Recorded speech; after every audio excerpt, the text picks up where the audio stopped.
Inquiétude de parents et élèves déplacés à l'approche de la rentrée scolaire.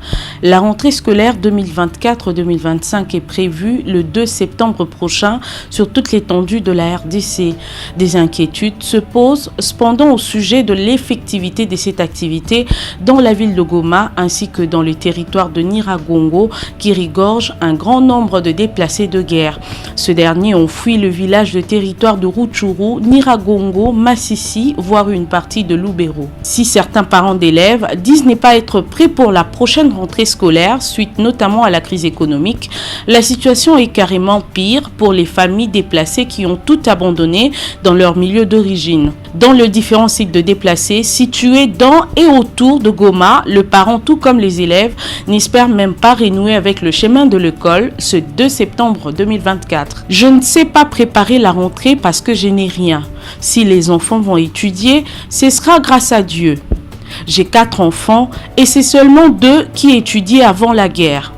L'année passée, mes enfants n'ont pas étudié à cause de la guerre. La grosse demande, c'est de retourner chez nous, explique Aline Safari, déplacée croisée dans le camp de Munigi dans le territoire de Nyiragongo. Cette situation dure depuis plus de 2 ans pour certaines familles ayant fui surtout les territoires de Rutshuru. Le déplacé en appelle à l'assistance du gouvernement et celle de ses partenaires. Malgré la situation de guerre, beaucoup d'enfants déplacés témoignent leur souci de rentrer à l'école au même titre que tous les autres élèves congolais. L'année passée, plusieurs enfants ont été obligés de passer une année blanche. Ils n'ont donc pas étudié.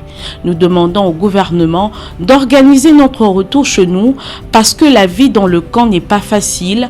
Nous souffrons beaucoup, exhorte Birima Jean-Christophe, déplacé en provenance de Kishiché. Le président du Parlement d'enfants au Nord Kivu, Diego Amani, invite pour sa part les autorités à tout mettre en œuvre afin que les enfants déplacés rentrent également à l'école à la date prévue. Cette année, le gouvernement a dû annuler les frais de passation d'examen d'État pour tous les finalistes du Nord Kivu, dont la plupart sont touchés par les violences armées et contraints de fuir leur milieu d'origine.